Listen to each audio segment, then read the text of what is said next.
Ce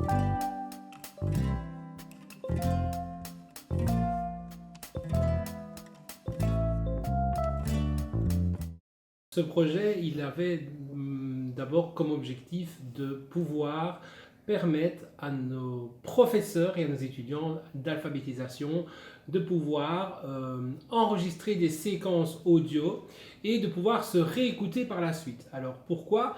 Bien parce que tout simplement on n'aime pas parler en groupe, on n'aime pas se revoir ou s'entendre, et donc l'idée c'était de se dire les étudiants viennent dans un studio, on les enregistre par groupe de 2, par groupe de 3 maximum, et puis à un moment cette émission elle est diffusée et on peut se réécouter à la maison ou dans le cadre du cours avec le professeur.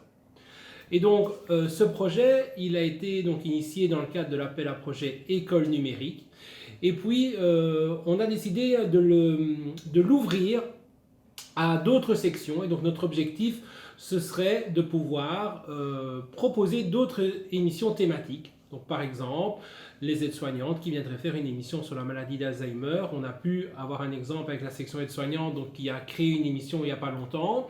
Le professeur d'espagnol qui vient proposer une émission thématique sur l'Espagne. Les techniciens informatiques qui viennent nous parler qu'est-ce que c'est un virus, comment ça fonctionne un virus, comment s'en débarrasser. Et donc voilà en fait ce qu'on souhaiterait en premier. Et puis grâce au matériel de l'école numérique, ce serait de pouvoir faire une web TV, puisque nous avons eu la chance d'avoir du matériel avec un fond vert, des projecteurs, et donc ce serait de transformer cette émission radio en émission radio diffusée avec une web TV, et donc voilà un petit peu ce qu'on souhaiterait mettre en place. On a un public qui est extrêmement diversifié, on a toutes les nationalités. Ça va des pays de l'Est jusqu'à l'Afrique du Nord, jusqu'à l'Amérique du Sud. On fait vraiment un tour du monde avec nos élèves, et c'est ça qui est génial, c'est que c'est la diversité, tout le monde a quelque chose à apporter à l'autre, et on peut travailler ensemble, main dans la main. Donc on a emmené nos élèves, il y a quelques semaines, visiter la bibliothèque communale de Huy. La plupart connaissaient la bibliothèque, savaient où elle était, mais n'étaient jamais rentrés dedans et ne savaient pas comment ça fonctionnait et quel intérêt il y avait, on pouvait trouver dans la bibliothèque. Pour préparer la visite de la bibliothèque, on a rassemblé nos élèves le cours juste avant. Et donc on leur a parlé du projet. Et on leur a dit, voilà, on va aller visiter la bibliothèque la semaine prochaine.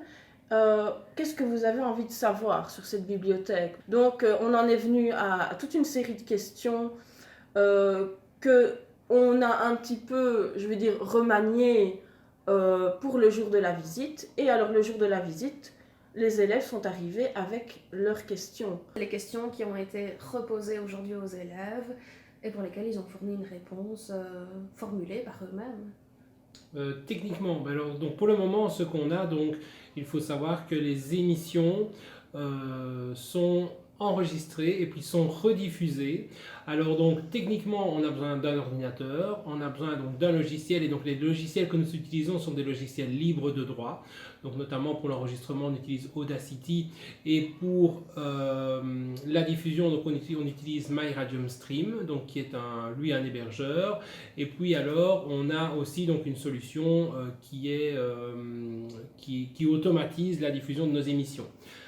Après, il faut savoir qu'il y a des coûts derrière aussi, puisque nous avons fait le choix de diffuser en direct, et donc nous payons tout ce qui est droit de SABAM, tout ce qui est hébergement sur notre site web.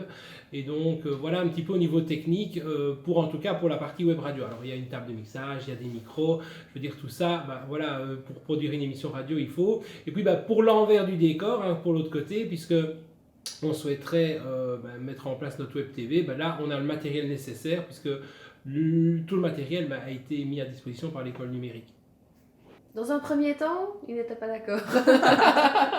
Ils étaient très stressés quand on leur a parlé de radio, de vidéo, de photos. Radio, ma foi, puis alors on leur a dit ce sera filmé. Oh, catastrophe, là. Personne ne voulait participer. Jusqu'à ce que la première personne ait le déclic et dise moi je veux le faire. En fait, tout le monde a suivi directement. Ouais. C'est vrai. Et quand on a commencé avec la visite de la bibliothèque, préparer les questions, les travailler ensemble en classe, là ils se sont dit ah oui, ça peut être chouette. Et puis que je crois qu'ils se sont aussi décidés quand ils ont vu qu'il y avait un fil conducteur, quoi. Ils n'étaient pas lâchés tout seuls dans la nature. On était là, on avait un canevas, et voilà, on leur avait dit, vous aurez votre support écrit, on va préparer des petites phrases. Voilà, ils étaient cadrés, quoi. Et ça rassure aussi. Ça a été difficile à mettre en place parce que c'est une manière de travailler à laquelle on n'est pas habitué du tout. Donc il a fallu qu'on réfléchisse beaucoup à comment on allait procéder, qu'on essaye en réfléchissant, est-ce que ça va fonctionner, est-ce qu'on peut le faire dans cet ordre-là, ou c'est vraiment une réflexion très profonde. Et à l'avenir, on pensera peut-être les choses différemment et ça prendra moins de temps. Et quand François nous dit allez les filles, au moins une émission par mois, c'est vrai que ça paraît chaud, mais il y a peut-être moyen de rentabiliser un maximum de temps et que ça soit plus condensé. Mais voilà. C'est avec l'expérience que ça prendra de moins en moins de temps, que ce sera plus facile et plus naturel pour nous de préparer nos élèves à le faire en tout cas. Ouais.